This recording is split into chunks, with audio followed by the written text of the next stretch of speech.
Hello दोस्तों, कैसे हैं आप लोग।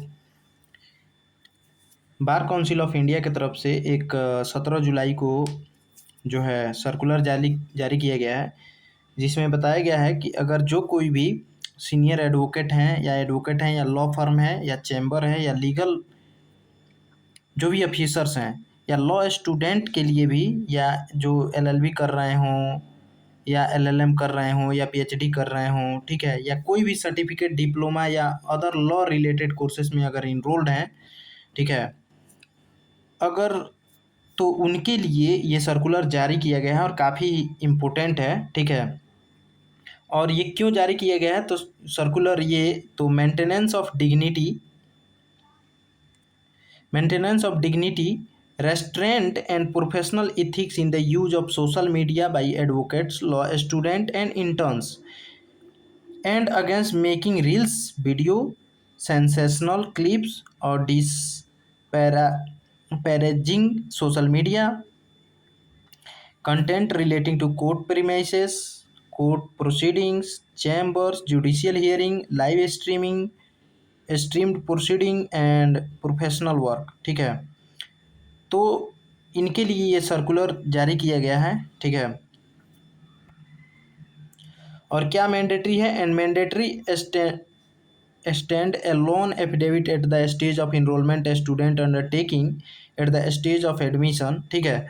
तो देखिए, ये स्ट्रीमिंग पर और सोशल मीडिया से रिलेटेड है, ठीक है।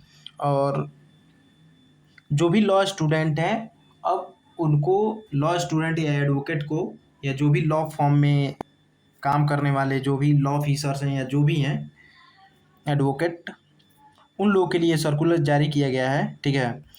और ये इम्पोर्टेंट इसलिए हो जाता है कि अभी एडमिशन लेने के लिए हमको कोई भी लिखित कुछ भी देना, एफिडेविट ज़रूरी नहीं होता था, लेकिन अब लॉ कोर्सेस में किसी भी, चाहे हम एलएलबी में या एलएलएम में या पीएचडी में या किसी भी इंटर्नशिप में या कहीं भी अगर हम लॉ से रिलेटेड कोई भी जॉब करने जा रहे हैं, तो वहाँ पे एक एफिडेविट देना होगा, ठीक है।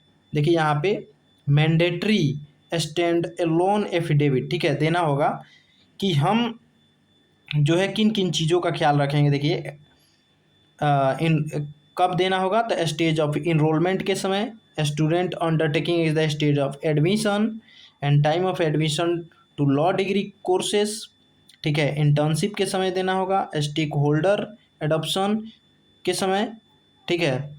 Stakeholder adoption of social media conduct principle, monitoring and reporting mechanism and prohibition of AI generated image, deepfake video, voice cloned audio, synthetic content, deceiving जज, कौंसिल, लिटिगेंट और कोर्ट प्रोसीडिंग, ठीक है। और ये रोक किस पे लगाता है, prevention of legal misinformation by unqualified person, fake और fabricated judgement, misleading legal influencer content, clickbait, grantees, undisclosed AI generated legal content, improper digital self promotion and misuse of professional identity on social media and digital platform, ठीक है। तो इन सभी चीज़ों पे prohibit करता है इन सारी चीज़ों को, ठीक है। तो अगर मान लीजिए कि आप सोशल मीडिया या कहीं भी, आप अगर एडवोकेट हैं, लॉ स्टूडेंट है या इंटर्न्स हैं, ठीक है, और आप इन सारी चीज़ों को जो सर्कुलर में बताया गया है, अगर इसका मिसयूज करते हैं, ठीक है, तो आप पे डिसिप्लिनरी एक्शन लिया जा सकता है। अगर आप एडवोकेट हैं तो आपका प्रैक्टिस को रद्द किया जा सकता है, ठीक है, और आपका लाइसेंस रद्द किया जा सकता है, प्रैक्टिस पे रोक लगाई जा सकती है और आगे एक्शन भी लिया जा सकता है, ठीक है। तो यहाँ पे देख सकते हैं, ठीक है।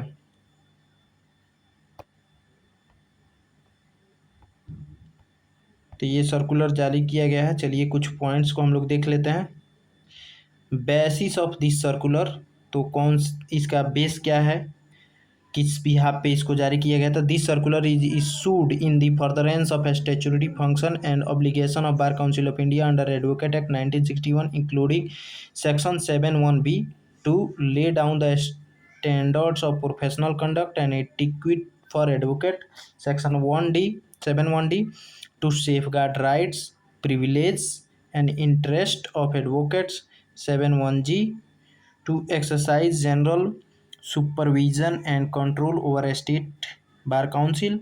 Section 49(1)(c) to make rules prescribing a standard of professional conduct and etiquette to be observed by advocate. और section 35 disciplinary action where an advocate is alleged to be guilty of professional and other misconduct, ठीक है। और under 35 का 3 of advocate act 1961, तो इस पे legal action भी लिया जा सकता है। और यहाँ पे कुछ रूल्स दिए गए हैं, देख लीजिएगा आप लोग। चलिए देख लेते हैं। यहाँ पे duty of court professional dignity को दिया गया है।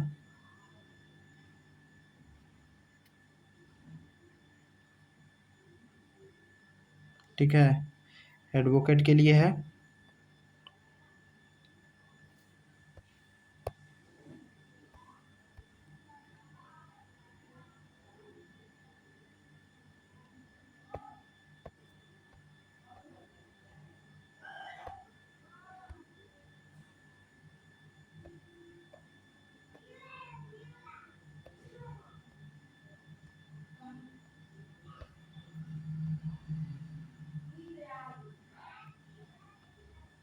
अब देखिए ऊपर तो जितने सारे थे ये सब प्रोहिबिटेड थे, लेकिन कुछ यहाँ पे पॉइंट्स दिया गया है जो प्रोहिबिटेड नहीं है।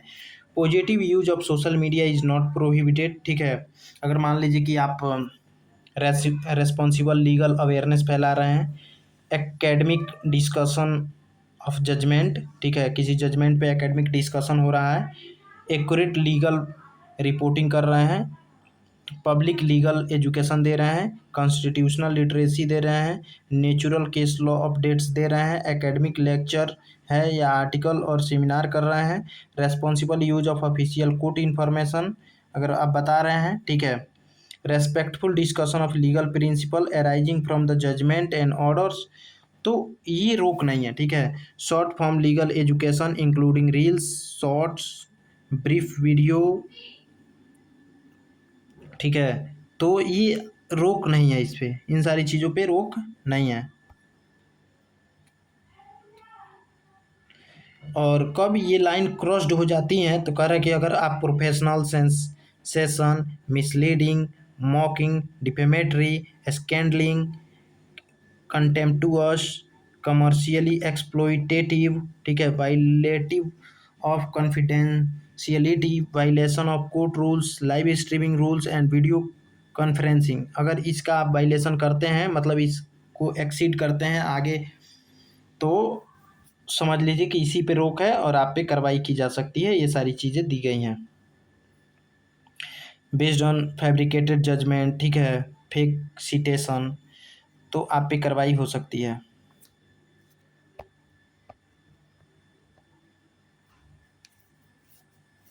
और एडवोकेट को दिया गया है क्या कि रेफ्रेन फ्रॉम फॉलोइंग कंडक्ट, ठीक है, तो एडवोकेट को कौन कौन सी चीज़ें नहीं करनी है ये यहाँ पे लिखा गया है। देखिए, making reels, advocate are advise and called upon the refrain from, ठीक है, इन चीज़ों से बचना है। Making reels, videos, photograph, promotional content inside court premises, ठीक है, तो कोर्ट प्रीमिसेस में तो एडवोकेट को ये सारी चीज़ें करनी ही नहीं है, ठीक है। कोर्ट प्रीमिसेस में कोई भी एडवोकेट आप रील नहीं बना सकते हैं, वीडियो नहीं बना सकते हैं, फोटोग्राफ और प्रमोशनल कंटेंट, ठीक है, कोर्ट प्रीमिसेस में नहीं कर सकते हैं। कोर्ट रूम्स में, कॉरिडोर में या बार रूम में या चैम्बर में, और judicial building in manner inconsistent with dignity and decorum, ठीक है, तो इसमें आप कोई भी आप फोटोग्राफ्स, वीडियो और रील का उपयोग नहीं करेंगे, ठीक है। और किस किस चीज़ों का उपयोग नहीं करेंगे, तो चैम्बर का, जुडिशियल बिल्डिंग कोई भी हो, ठीक है, बैंड्स का, गाउन का, रोब्स फॉर पब्लिक डिस्प्ले, ठीक है, इन सारी चीज़ों को, बैंड, गाउन, रोब्स का आप पब्लिकली डिस्प्ले नहीं कर सकते हैं, ठीक है। रील्स, पोस्ट, प्रमोशनल फोटोग्राफ और social media performance in manner inconsistent with rule 5, rule 7, section 1, chapter 2, part 7। ठीक है, इसमें ये दिया गया है जो इनकॉन्सिस्टेंट है। ठीक है, रूल 5 और रूल 7 के कंस्टेंट है, सेक्शन 1 के रूल 5 और रूल 7 के चैप्टर 2 में जो दिया गया है पार्ट 7 में, उसके इनकॉन्सिस्टेंस है, तो आप वो सारी चीज़ें नहीं कर सकते हैं। और क्या नहीं कर सकते हैं, ये सब सारी चीज़ें प्रोहिबिटेड हैं। देखिए क्या क्या, which require prescribe dress in court and prohibit wearing bands और गाउन इन पब्लिक प्लेसेस। ठीक है, बैंड और गाउन पब्लिक प्लेसेस में पहनना क्या है, प्रोहिबिशन है, उस पर रोक है। एक्सेप्ट ऑन सेरेमोनियल ओकेजन, ठीक है, सेरेमोनियल ओकेजन को छोड़ के, and at such places at bar council of India और कोर्ट में प्रिस्क्राइब। ठीक है, अब देखिए, रिकॉर्डिंग फिजिकल, वर्चुअल और hybrid court proceeding unless they are subject to केवल court rules and in absence of court rules with written approval of the court. ठीक है, आप कर सकते हैं लेकिन रिटन अप्रूवल ऑफ कोर्ट होना चाहिए, रजिस्ट्रार जनरल या एंड आर एज पर the guideline of this circular. ठीक है, तो अगर आप एडवोकेट हैं तो इन सारी चीज़ों को आप नहीं कर पाएंगे। क्लिपिंग नहीं कर सकते हैं, editing, circulating live streaming proceeding with caption, music, commentary, thumbnails, voice over which ridicules, mock, distort, sensationalize, scandalize and conduct of judges, counsel, litigant और witness का उपयोग आप क्लिपिंग में नहीं कर सकते हैं। यूजिंग कोर्ट बिल्डिंग का उपयोग आप नहीं करेंगे किसी भी फोटो वीडियो में। कोर्ट नेम्स का उपयोग नहीं करेंगे। कोर्ट साइनेज का उपयोग नहीं करेंगे। Robes, bands, briefs, cause list, files, client document, chamber seating as proof for personal publicity और सोशल मीडिया ब्रांडिंग के लिए आप इन सारी चीज़ों को उपयोग नहीं कर पाएंगे। ठीक है, देख लीजिए आप क्या क्या नहीं कर पाएंगे, ये सारी चीज़ें यहाँ पे दी गई हैं। अगर आप करते हैं, ठीक है, तो आप पे डिसिप्लिनरी एक्शन लिया जा सकता है, और एडवोकेट हैं तो आपका लाइसेंस भी रद्द किया जा सकता है, प्रैक्टिस पे रोक लगाई जा सकती है। अब देखिए फ्रीडम क्या है, तो freedom of expression and professional linkage है, तो आप ये सारी चीज़ें कर सकते हैं। ठीक है, लॉ स्टूडेंट के लिए यहाँ पे दिया गया है कि आप क्या करेंगे। ठीक है, तो आप इसको देख लीजिएगा। तो लॉ स्टूडेंट के लिए भी ये दिया गया है, और लॉ स्टूडेंट जब एडमिशन लेने जा रहे हैं कहीं भी, तो उन लोग को एक एफिडेविट भी देना होगा कि हम डेकोरम को मेंटेन करके रखेंगे जो भी, क्योंकि वो आगे चल के बार के मेंबर होने वाले हैं ना, इसीलिए ये सारी चीज़ें की जा रही हैं।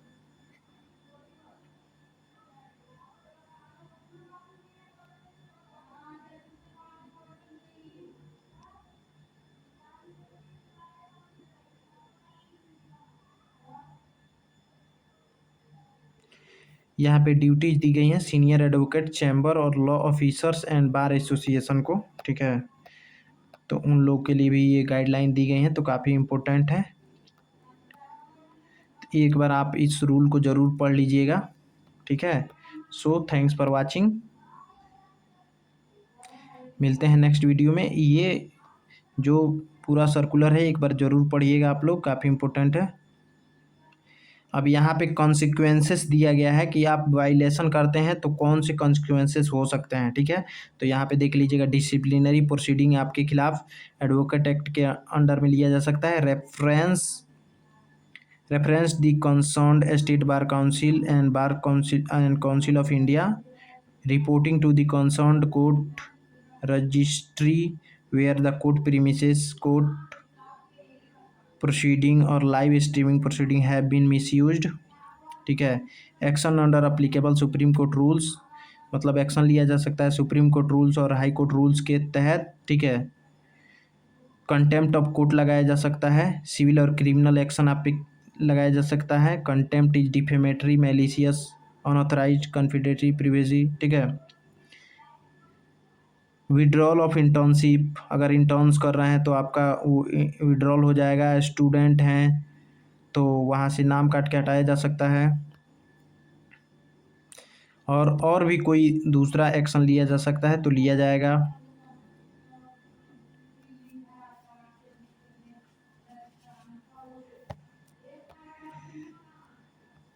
ठीक है, तो all centre of legal education उन लोगों के लिए भी यहाँ पे कुछ चीज़ें दी गई हैं कि उन लोगों को क्या क्या करना है। ठीक है,